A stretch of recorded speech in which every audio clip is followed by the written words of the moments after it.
So I came across an article this week that grabbed my attention. It is entitled, "An AI Tool Can Distinguish Between a Conspiracy Theory and a True Conspiracy." Now that's a pretty incredible claim.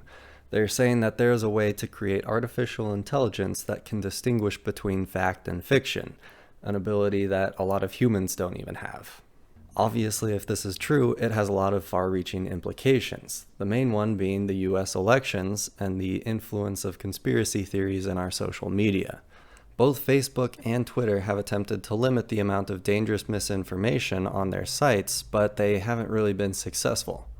And I admit, even if we did have a relatively objective AI tool that could identify false information, it's fairly unlikely to convince true conspiracy theorists of its viability.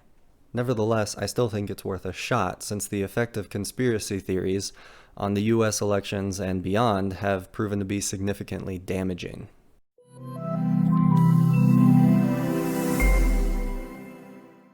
So today I'm going to talk about the AI tool discussed in this article, explain how it works, and give my perspective on its viability.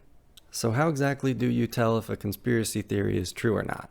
Well, according to Professor Tengerlini and Roy Chowdhury of the University of California, Berkeley, it's possible to distinguish between conspiracy theories and true conspiracies by using machine learning tools to graph the elements and connections of a narrative. Now what that actually looks like we'll discuss later, as they actually include a pretty good image showing exactly what that means. First, let's talk about their data.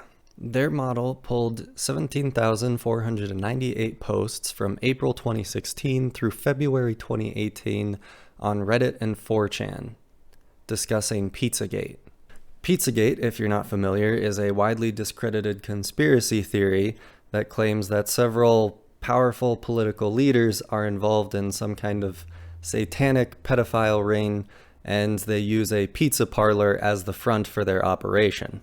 The second narrative that they put into their model is Bridgegate, a political payback operation launched by staff members of Republican Governor Chris Christie's administration against the Democratic mayor of Fort Lee. Bridgegate is a far more tame political scandal in which aides of Governor Chris Christie cut access to lanes that led from Fort Lee, New Jersey to the bridge. Now, the first thing that sticks out to me is that there are only two examples of narratives that they use in their analysis: Pizzagate and Bridgegate. If we were to ever use this tool in social media, it would have to have gone through a lot more rigorous testing beyond just those two conspiracies. In the image describing how their model actually works, they have all of these different elements. These green planes are the major layers of the narrative. The dots are the major elements.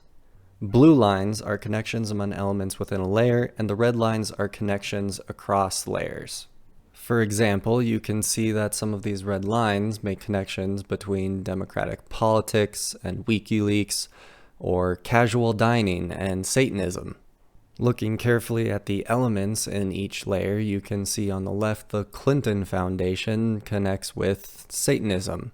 Now remember that all of these connections are built based upon the data pulled from 4chan and Reddit forums. So it only needs one example of a post making a connection between any of these elements before it draws a line. And then you can see the blue plane consists of all of the elements combined together, and it is the aggregate which makes up the full conspiracy theory. So we've developed this graph of connections between all of these different elements.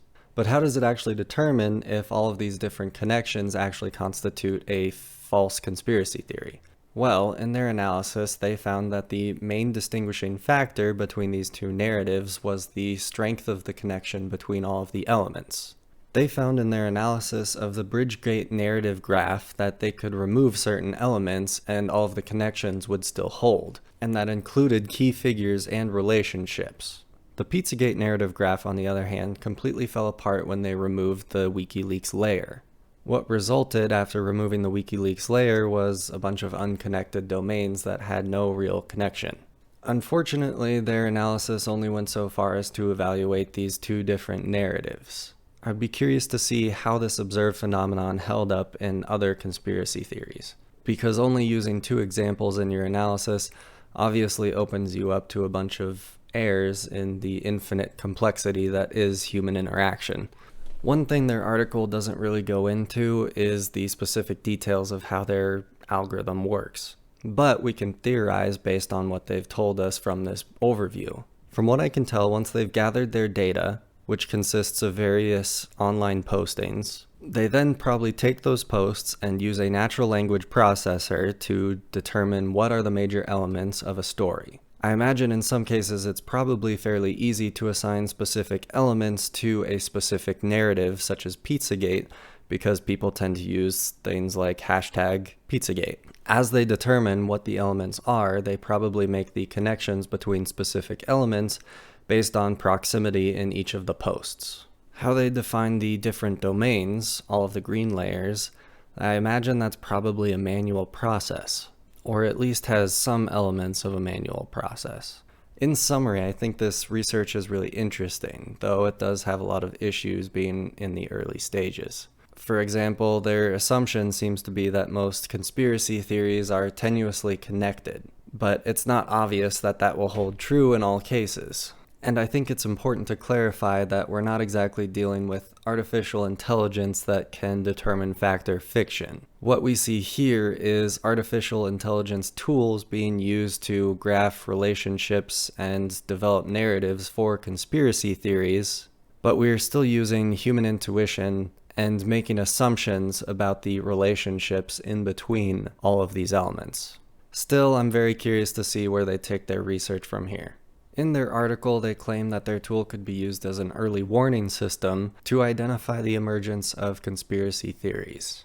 But given that the real issue at hand here is that many people still choose to believe conspiracy theories, despite overwhelming evidence against it, it's not exactly clear how this tool might help alleviate that. Because in general, we don't really have a solution beyond educating people to use critical thinking. On top of that, we're also seeing the emergence of a new social media platform called Parler, which is similar to Twitter, except that it's built on the premise of absolute free speech, and it's backed by conservatives who don't want their speech to be moderated. And obviously, an AI tool that can distinguish between fact and fiction is not going to be used on a platform such as Parler. So until the day when we develop an ultra-intelligent robot overlord that can tell us what to believe, we're unfortunately stuck thinking for ourselves. That's it for this video. If you enjoyed the content, feel free to like and subscribe.